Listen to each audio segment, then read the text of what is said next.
Blog Talk Radio. Hello, everyone. Good morning. This is Lori Smith on Blog Talk Radio. It is 6 o'clock here in the morning, Calgary, Alberta, and Thursday, August the 19th. I'm happy to be here. This is One Child Abuse Survivor to Another.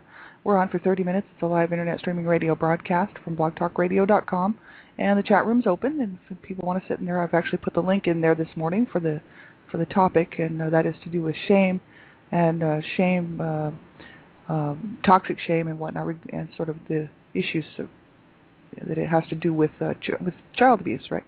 So, yeah, I'm glad to be able to do these shows. I missed my show yesterday morning. I slept in. Sorry about that. I turned off all my alarms. So this morning I set them across the room just to make sure that wouldn't happen, and it worked really well. Yeah, I'm not a counselor, right? I'm just a private person who pays to do my own shows, and I'm a survivor myself, so I'm always researching and looking for information in my healing journey. So, I don't hold any counseling certificates or therapist certificates, and, it's just important that people know that. And also, if you're a young person under the age of 18, I just ask that you have someone listen to my shows with you, because that way they can help you decide whether you should or shouldn't be listening to it, and also they can help you with questions if you have questions surrounding the whole topic, because child abuse and the issues surrounding child abuse just are not talked about in mainstream, that much, right? We hear about the headlines and see these reports and stories coming out in the newspaper and on TV and whatnot of children who have been killed and murdered at the hands of their parents or caregivers, and or some sort of child sexual predator. But that's about all we ever really hear about it mainstream. No one's talking about how to prevent child abuse. No one's talking about the adult survivor issues that go along with the aftermath of child abuse and the healing journey that all of us have to do at one point or another. It's very distressing, so that's why the topics are scary. So you have to listen at your own discretion. You have to make sure that it's something that you're comfortable with. If you're not comfortable with it, you just turn the show off. It's your prerogative. And so, that's why I just ask people to listen at their own discretion. And, we'll get right into the topic here this morning. I left off on Tuesday morning talking about, it's an article that I found, and I'll just mention the title again. It's called, let me just scroll up here real quick here. It's called Rage, Shame, and the Death of Love. It's a very interesting article. It talks about the whole, what is shame, and, the whole issues sort of surrounding the development of children, and how children, if they experience these certain things when they're growing up, certain set of things, it can turn into shame, and it can turn into rage. And this guy, William Cloke, wrote this article, Cloke, PhD, and it's quite interesting. I didn't know a whole lot about what shame was. I had heard about shame, and I was over the years heard people saying, "Oh, shame on you," or "shame on your behavior," or "that's shameful," or things like that. But I just didn't understand what it really, where it came from, and what it really was. You know what I mean? I didn't realize that what I was feeling as a child and also as an adult survivor was shame. So that's why I really wanted to take a look at this. And so we've actually been working on this for a couple of days now. I wanted to get to a part of this article called Development, and there's this one section there that says, children need to concentrate on themselves so that the typical development stages of identity formation will be completed.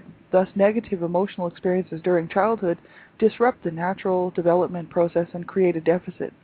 And this gap in the normal process produces more shame because the person believes that they are to blame for the deficiency in their identity and abilities. It says, for example, if a child feels secure with his environment, or he or she, right, they feel free to venture out and explore. This activity produces both knowledge and curiosity, which will make the child a better student, more likely to prepare for college or career and life choices, it says. Children who are mediators between warring family members who are experiencing profound emotional pain or a myriad of other issues like alcohol, drugs, or illness cannot afford to spend time on themselves. Children who miss out on developmental task completion are often aimless by the time they reach adulthood. They are confused because they do not know what they have missed out on, and blame themselves because they cannot understand why they are living out their life in a dead-end job. That's just one example they list there. Many of us know people who seem to perpetually stuck in their self-centered childhood, and what we are witnessing are people who were never able to complete the normal processes during childhood. That's interesting to me. You know what I mean? just didn't get to complete the normal processes of all these things that need to take place for our own identity formation and confidence, into securities, like these secure feelings and feeling safe and feeling like we can do things, helping to build confidence and whatnot, right? So interesting, really. It said Erickson, excuse me, the renowned developmental psychologist, described 8 stages of human development. The first stage being basic trust versus basic mistrust, and the outcome being drive and hope. It says if this stage is never reached and resolved, a person's ability to trust, their sense of possibilities and drive would be disturbed. Other stages of development involve willpower, direction and purpose, method and competence, devotion and fidelity, affiliation and love.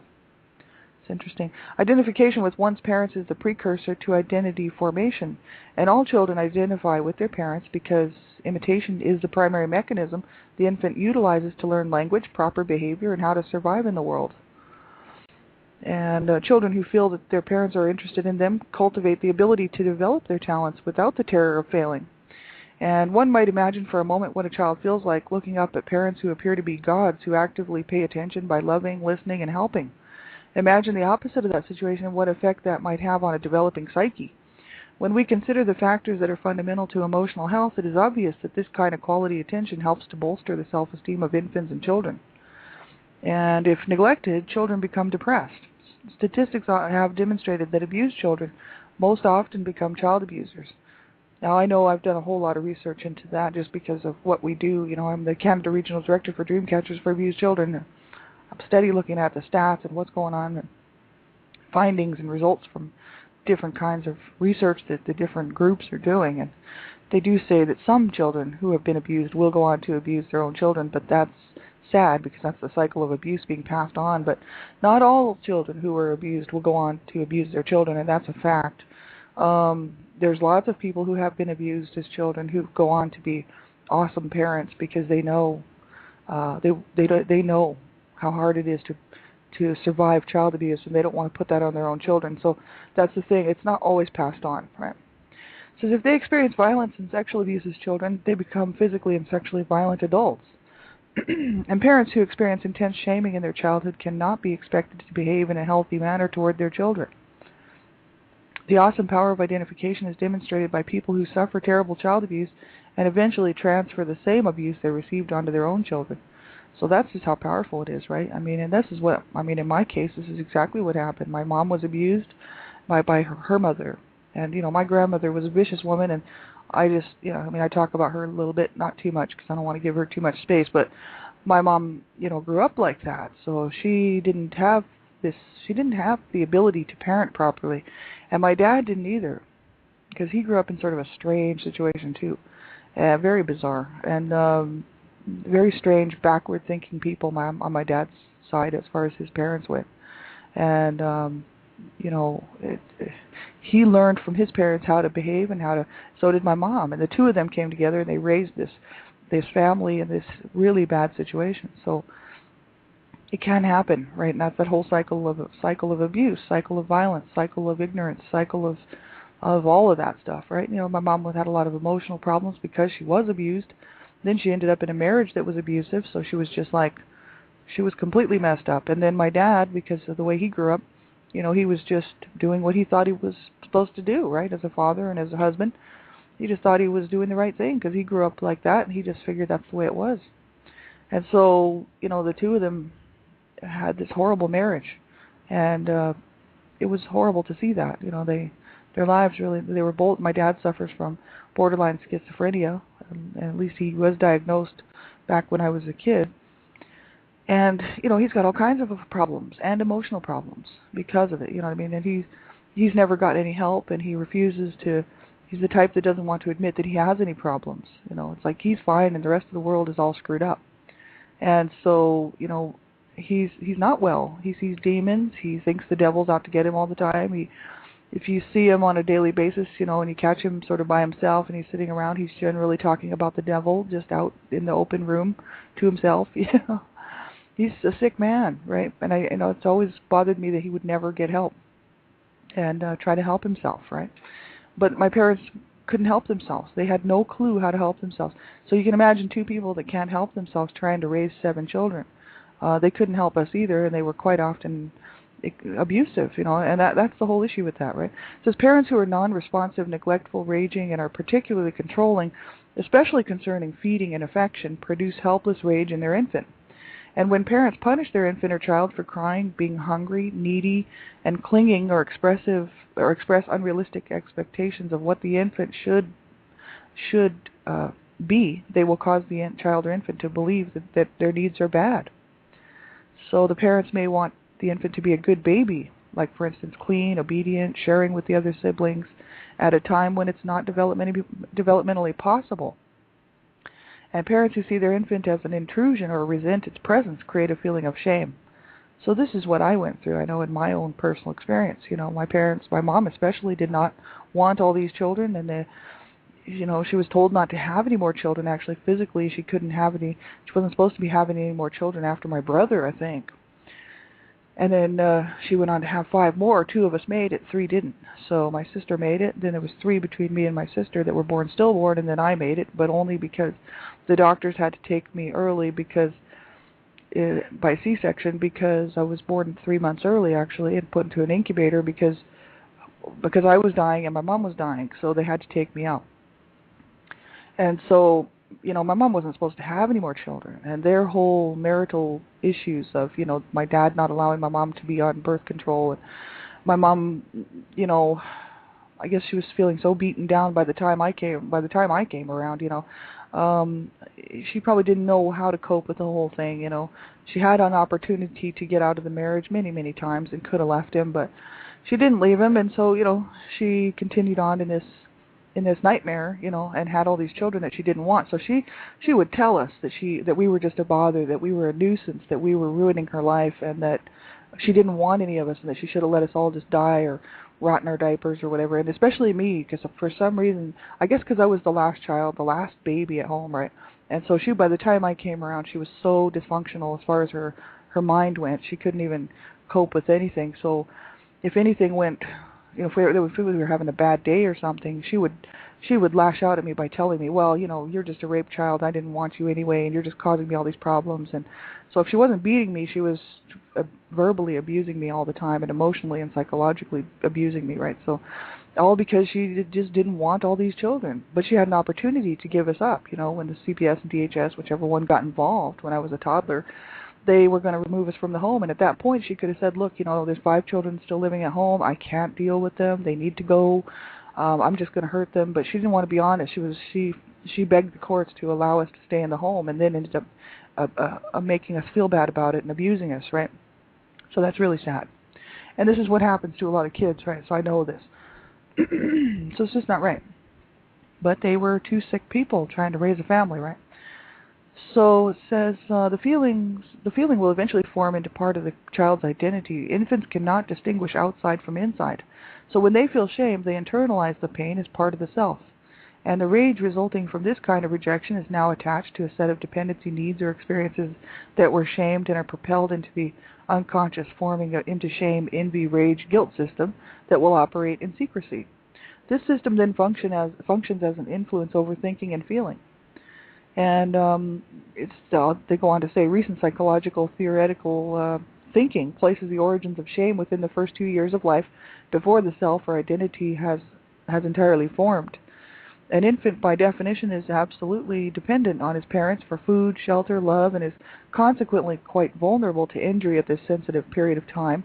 Ideally, parents interpret the infant's cries to decide what needs are being expressed, and then respond appropriately to satisfy the infant with food, affection, or comforting. And under optimal circumstances, loving parents form an empathetic bond as they hold, gaze, cuddle, and interact with their infant. And the infant senses the parent's attention and thus feels secure. The emotional bond which develops during this time is considered by Margaret Mahler and Mary Ainsworth to be an empathetic attachment or symbiosis. And the ability of parents to respond to the infant's needs for affection and food enables the infant to feel secure to explore her world, or his world, right? When an infant does not sense that their parents are empathetically connected, they will feel less safe and will consequently have a difficult time separating and exploring. If the infant's source of protection is insecure, she will or he will feel unprotected and by necessity cling to the parent for safety. This kind of instability limits the infant's ability to concentrate on forming an identity. I think that's what happened to me because, and I'll tell you why, because my mom, when I was a little tiny kid, would always be trying to hang around my mom's legs, right? Even though the abuse was going on in the home, my mom was not treating anybody right, including herself, and I remember being a very small child just latching around my mom, trying to get a hold of my mom, not wanting to let go of her dresses. She always wore these long dresses, and I'd always grab hold of her dress and stuff, and of course she would push me away.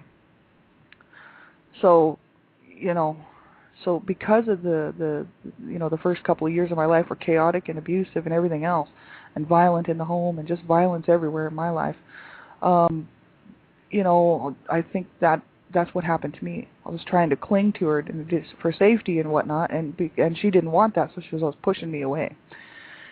That's horrible. Parents really got to watch what they're doing. It says this kind of instability limits the infant's ability to concentrate on forming an identity. Infants and children who experience the lack of parental interest feel unimportant, and when children are criticized, they feel bad about themselves. Parents who ignore their children make them feel worthless, and when parents do not respond to the cries of their infant, they create in them a feeling of being powerless. So yeah, my mom, that's the thing with my mom especially, right? She would push me away, right? And then be mad at me if I opened up my mouth just, because I needed something or I wanted something. So that's very destructive, and it's a very damaging thing to do to children. And, we see this stuff, I don't know. It just seems to me that people, if you have children, get the information and get yourself some help. If you're having a hard time and you're just doing nothing but abusing your kids, either emotionally, psychologically, physically, do something about it.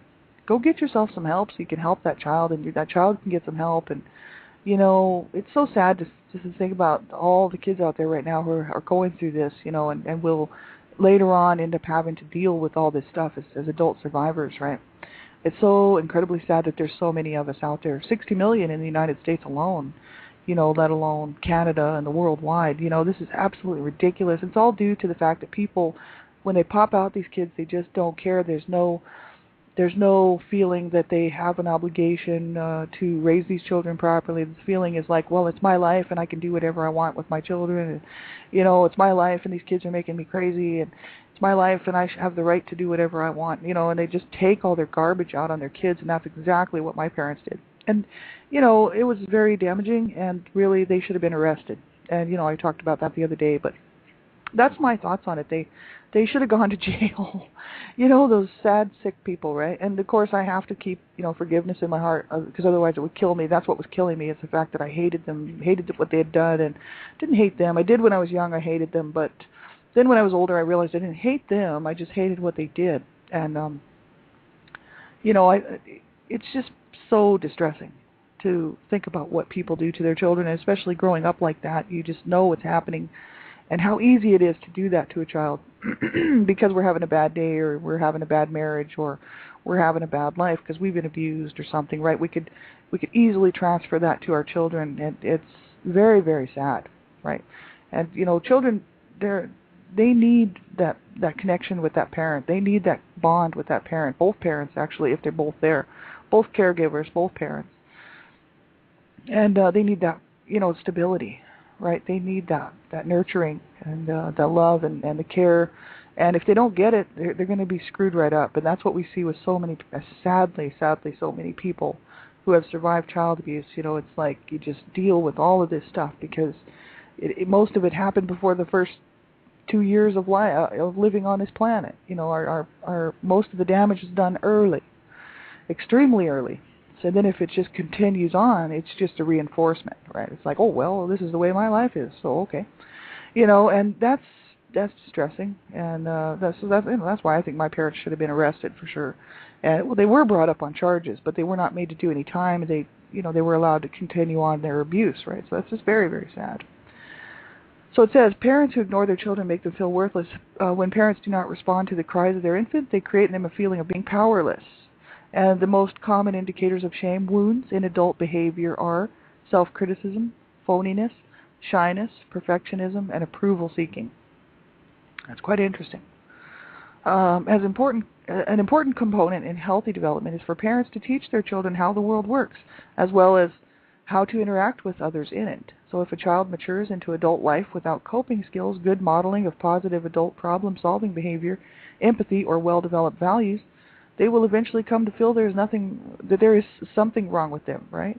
So all children imitate their parents as a central method in learning to survive. Unfortunately, this identification also includes bad behavior as well as good. So yeah, this is the thing. So then, because we learned as children how to imitate our parents, right? Then when we grow up, we grow up to be an older child, right, in the home, and we're taking on those behaviors. If you're punished for that, it's a double whammy, right? And that's exactly what happened to me, is because I was taking on my mom's behavior and my dad's behavior, and then I was punished for it, because my mom was like, well, I don't have to tolerate this, and of course she'd beat the shit out of me. And if she wasn't doing that, then she'd be cursing me, calling me names, throwing things at me, you know what I mean? And my dad was the same way. I acted out quite violently a lot of times when I was young, and my dad would see this, and then of course he would beat on me, right? And so, I was playing out in the yard one time. I actually wrote this. I actually mentioned this in the book because I wanted people to know that he was actually also one of my abusers, not just my mom. And I was playing out in the yard with a couple of friends, and we were, I would say I was probably maybe 16, something like that, 15. Couldn't be too much younger than that. And hanging out with these kids, right? These kids were a little bit younger than me, and we were hanging out in our yard, goofing off. And this one kid had a stick in his hand, actually it wasn't a stick, it was a huge cane off of a tree. It's called a Spanish broom plant. Big honking long cane thing that, you could seriously do some damage with it. And he was hitting my legs with it. He was actually hitting my knees with it. So I was chasing him around trying to get this thing away from him, right? Well, my dad saw me chasing him around. When he came home from work, he picked up that cane off the ground and beat me with it. You know what I mean? It's like, okay, I was trying to protect myself. He should have told that kid to go home and told me to straighten up, and that would have been the end of it. Instead of that, he decides to whip my ass with that thing. And that's what I'm talking about. No sitting there to find out what was actually happening. It's like, oh, you're doing something, you're up to something, I'm going to beat your ass. And that's how my parents were. They were very, very ignorant, right? And so, that's just the whole issue, without even, investigating to see what was going on. My dad's behavior was so violent, you know what I mean? And that's how he was with all the children, not just me. And that's how he was with my mom. And of course, I took on a lot of violent behaviors because of it, and then I was beaten for it. And so, that's really bad. So you identify with your parents, you learn all the stuff they teach you, and all this bad stuff that they show you how to do, and then you pay the price for it. So finally, towards the end, when I hit about 18 years old, I started telling them off. I'd be like, you know what, you did this to me. I'm just behaving like this because of you. And I started putting it back on them because by the time I hit 18, I thought, man, I can either leave or legally leave the house, or because if they think they're going to kill me at this point, too bad. I'll just, what I mean. I was just so sick and tired of it. By the time I hit about 18, I was just like, I was old enough to leave the home, so I was like, I don't have to put up with this. I can say what I want, you know what I mean? And so I did. And I told them off, and I told them off for a few years, actually. But the thing is it didn't help, and they didn't care, right? But it did help me, because it allowed me to get out to say to them what I needed to say, which was that the whole mess was their fault, and that they screwed up big time. So my parents, I didn't have to go around just sitting there trying to pretend that I didn't talk to my parents like that. I told them off, and I said, look at what you did to your children. And I did that all the way up until my 20s. I was pointing it out and making them take a serious, hard, long look at what they did. And of course, they didn't care. And at the end, my mom even told me we were just worthless, didn't mean anything to her. She didn't care, didn't want us in the first place. I was just like, well, then why did you put us through that? You know what I mean? If you didn't want us, you had an opportunity at the courts to let us go. And you kept us because you said you begged the courts to let us stay in the home. And you kept us just to abuse us? So we were just, punching bags? And we were just there just for you to kick around and to verbally abuse, emotionally abuse, psychologically abuse, and my dad too. So I hold them personally accountable and personally responsible. I do, and that's where my family and I split off because my other siblings do not. My other siblings think it's perfectly okay what they did and perfectly okay what they do. They're beating children and hurting children and psychologically killing children and emotionally killing children, spiritually killing children is just fine, right? No sweat. Well, they're screwed up because there's something extremely wrong with that. And so that's where we split off. I cannot have a relationship with my other siblings really that's truthful, or you know what I mean, that's based on truth, because my siblings know what I'm doing now, coming forward with my story, and don't like it. They're just, because they don't agree with it. They think it was perfectly okay for my mom to do what she did, and perfectly okay for my dad to do what he did. And so, because they're not speaking up with me, they're not saying, we love what you're doing, we think it's great, thanks for being a voice for us, and thanks for being a voice for all these children out here who are being abused. They're saying, one of my brothers, my only brother living, said he hates what I'm doing, and he hasn't talked to him for 3 years, but he knows what I'm doing. And my sister just ignores the whole thing because she doesn't want to get involved. So I have no support from those guys, you know what I mean? And they grew up in the same home I did. So I'm telling you what, there's something seriously wrong with that. And so I don't care. If they can't come along with me on this healing journey, then we separate here. This is where the separation takes place. Because I can't stay back there in that lie, that was our childhood, that whole issue of pain and suffering and agony and misery, and sit there and deny it now. But I see that's their coping mechanisms, and they're probably not able to look at it like I do, right? I think that I've actually been given a gift to be able to look at this so I can heal and move forward.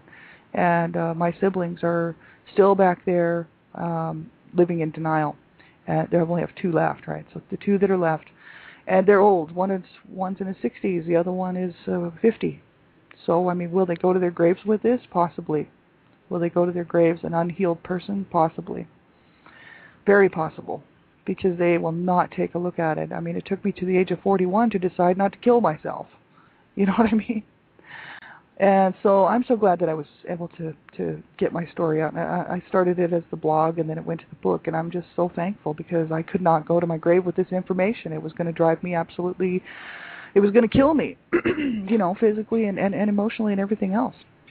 To not be able to move through my healing and just to pretend that, sit on the couch and say, oh, I know all about that stuff, but I don't want to heal. I'm just going to sit here in it. And that's what my siblings are doing, right? So very, very sad. And this is what happens to children. That's why it's so important that we stop this mess, right? They say identification with a shaming or raging parent creates a raging adult who repeats the same process, often without much control or choice.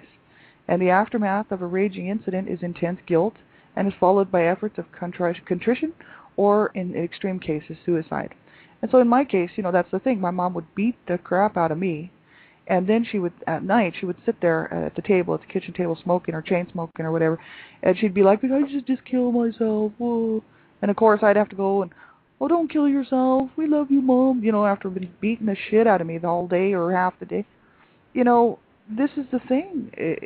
That's what happens, right? And that's what I learned how to do. So I learned how to rage and then think about suicide.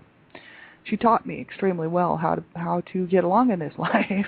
She taught me the worst behaviors a person could actually learn ever. You know what I mean? So it's just because I have there's something about me that thinks life is good, that life is worth living for, that life is worth hanging on to and worth fighting for, and that these goals and dreams that I've had my whole entire life, I'm willing to go for them. Even if I fail, I don't care. I'm going for it, because we have to take our lives back, and we have to move forward, and we have to do whatever it takes to get help, to get past this stuff, right? So if you're suffering with this out here right now, and it just becomes too much, you make a phone call a crisis line, get involved with a child abuse support group, whether it's an adult, like a online adult survivor group, or actually something in your own city or town. Make sure you do reach out, or whether it's just a counselor or a therapist, right? A good friend, find somebody to talk to, find someone who can help you with this, because we do not deserve to suffer anymore. I tell you that. You know, we deserve to have a good life, and that's what I'm fighting for. You know, I decided I'm going to stop fighting to die. I'm going to fight to live, and I'm going to drag as many people along with me as I can to the finish line. So I hope if you're listening to this, you will reach out and get some help or contact someone. Do not suffer in silence. Thanks everybody for being here. I appreciate it. Have a great day. I'll be back on tomorrow morning. Same time, same place, one child abuse survivor to another, and we'll continue on looking at this and rage versus anger and whatnot. So have a great day, everybody. Take good care of yourselves, and I'll keep you in my heart, my prayers, and we'll talk to you real soon. Bye-bye.